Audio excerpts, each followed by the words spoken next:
Hey, what's up guys? So Uniden has finally released their own native app to pair with their different radar detectors. It's a pretty basic app designed to let you see the different alerts on your detector, both radar and laser. It's going to let you change the settings in your detector. It's going to allow you to see if there's a new firmware update available, or set up the Wi-Fi functionality if you get one of their new detectors that have Wi-Fi. Now, this app is compatible with 6 different Uniden models currently, including all of their current Bluetooth models, as well as the newer ones that also add the Wi-Fi functionality. I've covered all the Wi-Fi stuff in the previous video. You can go ahead and check that out now if you like. And then according to Uniden's recent press release, this app is supposed to be available after SEMA. However, the iOS version of the app is already available in the App Store. The Android version, not yet, but the iOS one we can go ahead and download, and I'll show you what the app is like. We'll take a look at the UI, see what the alerts are like, what features are available, etc. I also want to go over some features that I'd like to see added over time, and at the very end, I'd like to do a quick comparison as far as how it compares to all the different third-party apps that we've been using for quite some time. So first things first, to get this all working, you're going to need 2 things. Number 1, obviously a Uniden detector with Bluetooth built in. And then number 2, you're going to want the app. It's available for download now for iOS. I'll put a link down in the description. And then when it's available for Android, I'll put a link down there as well. Now with the Bluetooth detector, you're going to want to go over here and make sure that you've got Bluetooth turned on here like that. So I've got Bluetooth turned on. And then when I go back to the home screen, I want to just make sure that I don't have another third-party app running in the background and connected to the detector. If you look here on the top right, there's no blue B yet because it's not connected to the phone. That's really good. If there was, then we would actually have to disconnect from the third-party app to make sure that we can connect here with the Uniden app. And so diving right into it, we're going to go ahead and open the Uniden app here like this, and it's going to want to go ahead and find a detector. We do have Bluetooth turned on, so it's able to see the R8. But when we go to connect, it's going to say, hey, you need to also have the detector set up into pairing mode as well. So to do that, we're going to go back into the menu. And then right after the Bluetooth option, there's also an option here for Bluetooth pairing. We'll hit the menu button to go ahead and turn on Bluetooth pairing. We'll hit pair here on the phone, and it's going to go ahead and start the pairing process. Found the detector. Do you want to pair? We say pair for yes, and it's going to go ahead and connect to the detector. It says success, and now you can actually see that blue B at the top right-hand corner to let us know that we're connected, and we are up and running here. Now, starting off from the home screen, we've got 2 different idle screens. One is just kind of the dash like this, and when you're driving, it'll show your speed, your altitude, your car battery, that kind of stuff. There's also an option right here at the bottom if you want to quickly change setting modes. You can switch from like auto to advanced, for example, and it'll switch here in the detector. You can do it again one more time just so you can see. Scroll down to what we want. Then we hit the blue set text right there, and it's going to switch us over to highway mode. Now there's also another option right over here to see the map. And on the map screen, it'll show you your location as you're driving around, though there is no option to like go in here and, reorient the map manually if you want north up or, direction to travel up or turn it or anything. It's just kind of locked in here to this orientation. Now, as far as the different alerts, let's take a look at those next. So when you get an alert here like this, it's going to show you, the arrows, the direction, the band, the frequency, and the strength. You can mute the alert here with the mute button on the app, which is very nice. And then you can also unmute the detector if you like as well. Looks like it does take a second or so. Let's try again for it to go. There we go. Okay, it works. And then we also have the option to lock out a signal here like this, though I'm here in my office. I'm just going to mute it real quick. But when you're, try again. Okay, there you go. When you're driving around, you can go ahead and trigger the manual lockouts like that. Now, if you get some additional signals, that'll also show up here. You can see it can show up to 3 more signals as well. So the direction, the band, and the signal strength. Doesn't show the frequency. That's only going to be for the primary signal, but you can see up to 4 signals at once. Additionally, it can also alert you to laser signals as well. You can see it says laser, tells you what gun that you're being hit with, no direction or anything, but it does ID the laser guns, which is pretty cool. And then when you're driving around, it can also alert you to things like red light cameras and speed cameras, though I don't actually see that on the map when I look around, the way that you would with like Waze or Google Maps or something. Additionally, you also have the ability to manually mark user mark locations using the app, just like you can do with the detector. And then next time you come by, you get countdown notifications as you approach those areas. And then up here in the top left-hand corner, there's an option to pull up the menu of the app as well, where we can adjust the detector settings and see if there's any firmware updates available. Now, starting off with the settings, as you can see, we've got the option to adjust a lot of different settings. You can turn the different settings on and off like that. For anything, when there's like a drop-down menu, you can just kind of scroll and choose which option you want. Though something I've noticed is if you choose an option like that, it's not actually going to take effect. In order for it to take effect, you have to like hit the set button right there. So if I want to switch to like K-band wide, for example, I hit the set button and then it takes effect. So just keep that in mind if you're just like quickly trying to go through and change different settings and stuff. It's not actually going to work. I hope they actually in like maybe a future update remove the set option. Just let us scroll to what we want. And there we go.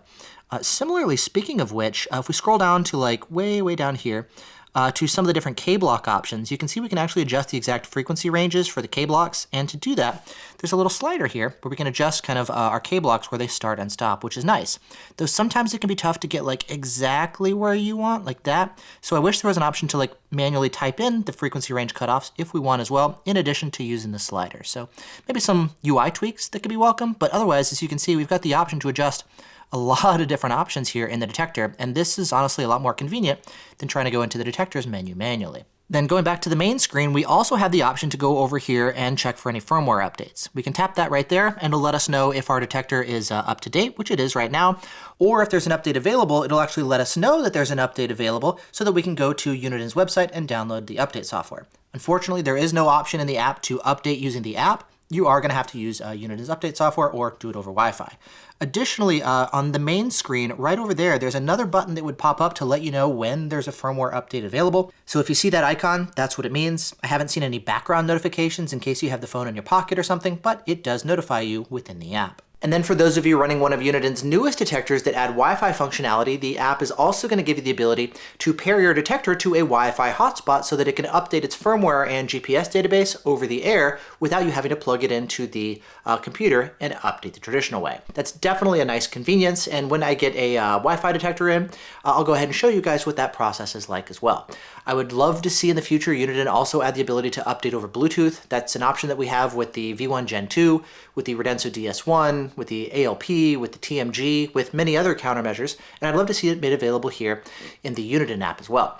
Now, this does feel like a pretty 1.0 version of the app, like basic functionality, you know, your alerts, change settings, see if there's updates available, etc. And there's a couple things that I'd like to see them actually continue to add and improve over time. For example, there's things like the firmware updates over Bluetooth, like I mentioned, but there's also things like getting audio alerts kind of duplicated on your phone. The idea is, yes, your radar detector is going to be alerting with audio too, but for those of you on a motorcycle, for example, and you can't hear the detector, I know a lot of motorcycle riders actually like to have the app duplicate the audio and the alerts from the detector and pipe it to their Bluetooth headset wirelessly. And so if the app could output audio as well, not just visually display the alerts, that would definitely be helpful. There's also things like CarPlay integration. I know a lot of people have asked about that, you know, getting maybe your radar alerts to show up on the screen of CarPlay and Android Auto. That said, I don't think that would be a huge deal. I've used it quite a bit with the Escort Drive Smarter app and the Escort detectors. It's not actually that useful, especially considering you've already got the dedicated display for your radar detector right there and you can already hear the alert. So I don't find it to be that helpful, but as maybe like a marketing checkbox, it could be nice. Things like logging the alerts is definitely useful to go back later to, you know, see where you got the alerts, what the frequencies were, how far away you picked them up. Things like that is definitely nice. And then in some of this initial testing, people have been noticing that the phone's display will automatically shut off after a couple minutes. It looks like the Uniden app doesn't force the phone's display to stay on when you have it running in the foreground. That would be a nice option to add. Or even things like maybe building in some user profiles. So if you want to preset a couple different user profiles and then switch between different settings on the fly, that would be nice as well. This, of course, is stuff that Uniden could add down the line. I noticed that right before shooting this video, there was actually version 1.1 released with some bug fixes. So they are working on updates and improvements. So that's definitely good to see. And then lastly, as far as how it compares to the many different third-party apps that are available, I think it's actually pretty similar to the situation with the V1 app, where you have the factory V1 app and then a lot of different third-party apps, to where maybe you can use Uniden's app just for some initial setup, and then you'll probably rely on the other third-party apps when you're actually driving. And here's what I mean. With the Uniden apps, I think the two biggest advantages that I've seen is, number one, obviously getting the Wi-Fi stuff set up and configured when you first get the detector. It's not something you need to do every time, but just getting that initial pairing to a hotspot to set up the firmware updates over the air.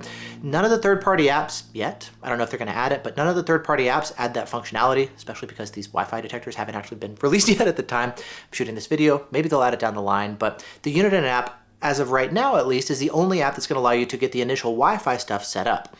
Additionally, when it comes to changing settings, not all of the third-party apps are going to allow you to go in and change all of the different settings within the detector. Some do this better than others. Android gives you more of that. The different iPhone apps will vary. And so if you're running an iPhone especially, maybe you'll want to use the Uniden app to go in and adjust the different settings on the detector. But then again, once you're driving, switch over to the third-party apps, because honestly, they add a lot of additional functionality, including a lot of the stuff that I'm hoping that the Uniden app adds. You know, alert logging, audio outputs, etc. But there's also a bunch of other stuff. Maybe one of my favorite features is improved false alert filtering above and beyond what the detector itself can do out of the box. And so using your phone to help kind of mute alerts that it can recognize are falses, is actually pretty helpful in a way to get an even quieter experience than what you can do with the detector alone.